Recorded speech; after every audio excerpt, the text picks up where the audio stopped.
কাজল রেখা আমাকে দর্শকের পুরো অন্যরকমভাবে দেখেছে। একদম 400 বছর আগের গল্প, ওরকম গেটআপ, ওরকম লুক সব কিছু মিলিয়ে। আর সেটা খুবই পছন্দ করেছে সকলে। তো আবার একটা বছর পর আবার আমার সিনেমার ঈদে আসছে। সো আমাকে নতুনভাবে দেখতে পারবে নীলচক্রের রাইমার একটা ক্যারেক্টারে। তো এই যে ডিফারেন্সটা আমার কাছে মনে হয় দর্শকের চোখে পড়বে এবং নতুনভাবে মন্দিরাকে তারা আবিষ্কার করতে পারবে। তো আমি আসলে কাজটা করে যেহেতু গল্পটা আমার কাছে এত পছন্দ হয়েছে, আমি তো ফুলি স্যাটিসফাইড এবং খুবই প্রত্যাশাও রাখছি। মিঠু ভাই যখন গল্পটা শুনিয়েছে, গল্পটা শোনার পর আমার ভীষণ পরিমাণে ভালো লেগেছে। কারণ একটু ভিন্ন ধর্মের, ভিন্ন প্যাটার্নের একটা গল্প, আগে পরে এরকম দেখাও যায়নি, শোনাও যায়নি। আর আমার ক্যারেক্টারটা আমার কাছে প্রচণ্ড ভালো লেগেছে। মানে শুনেই মনে হচ্ছে যে এটা তো আমার জন্য, ব্যাপারটা এরকম। সো সব কিছু মিলিয়ে মিঠু ভাই তো দুর্দান্তভাবে নীলচক্র শেষ করেছে। আর আমার ক্যারেক্টারটার সাথে আমার মিল হচ্ছে যে ওখানে রাইমাকে একজন নৃত্যশিল্পী হিসাবে, নৃত্য শিক্ষিকা হিসাবে দেখানো হয়েছে।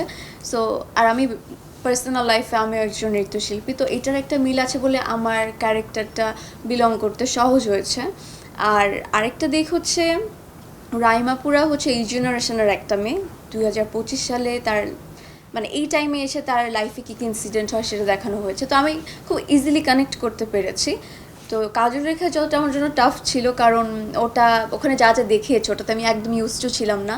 আবার রাইমাতে যা দেখানো হয়েছে মানে আমাদের নিত্যদিনের চলাফেরা, আমাদের জীবনে যা ঘটে সেটাই বেসিকলি। তো ওটা আমার রপ্ত করতে অতটা কষ্ট হয়নি। শুটিং আসলে সব কিছু মিলে খুব ভালো ছিল। আমি কেন মানে খুব ভালো মতো কাজটা শেষ করতে পেরেছি, এর জন্য মিঠু ভাইকে ধন্যবাদ দিতে চাই। কারণ আমাকে যখন স্ক্রিপ্ট দিয়েছে, মিঠু ভাই বলেছে যে তুমি গল্প শোনার পর বলছে তুমি রাইমা, সো তোমার রাইমা হয়ে ওঠার পর তোমার ঠিক যা যা যেই স্টেপে মনে হয় যে যেটা করা প্রয়োজন তুমি সেটাই করবা তোমার ক্যারেক্টারের জন্য। আমি তোমাকে কোনো কিছু শিখিয়ে টিকিয়ে দিতে পারবো না।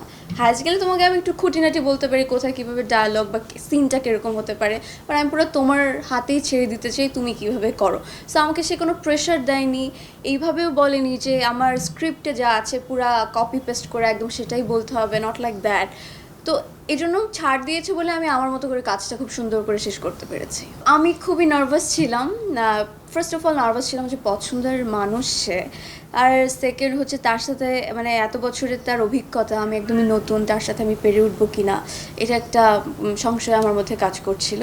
কিন্তু তার সাথে কথা বলার পর, পরিচয় হবার পর যখন সিন করেছি আমরা, সে এত হাম্বল একটা পার্সন, ও মাই গড। আমার মানে আমি তাকে দেখে ইমপ্রেসড টু বি অনেস্ট।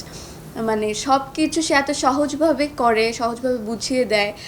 আমার যে টেনশন হচ্ছে এটাও সে ফিল করতে পারছে, এবং ফিল করার পর আমি যেন টেনশন না করি এটার জন্য যথেষ্ট সে হেল্প করেছে আমাকে। আমার সাথে কথা বলেছে, গল্প করেছে, ক্যারেক্টার নিয়ে কথা বলেছে।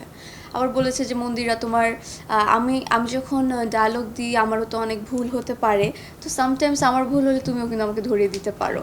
তো থাকে না যে ওনার মতো মানুষ, উনি যে আমাকে এই কথাটা বলবে আমি এটাও এক্সপেক্ট করিনি, বাট এতটাই হেল্প করেছে সে আমাকে। অ্যাকচুয়ালি রসায়নটা কতটা সুন্দর এটা হলে গেলেই দেখা যাবে বেসিকলি।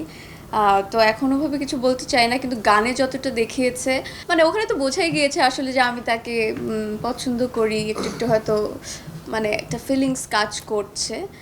তো আর গানের স্টোরিটা খুবই মানে মানে কি বলবো, আমাদের যখন ওই গানের শুটিংটা হয়েছিল ওটা হচ্ছে 17 জানুয়ারি, মানে সাল কত 2024 না, হ্যাঁ 2024, আপনার তো মনে আছে যে অনেক ঠান্ডা পড়েছিল।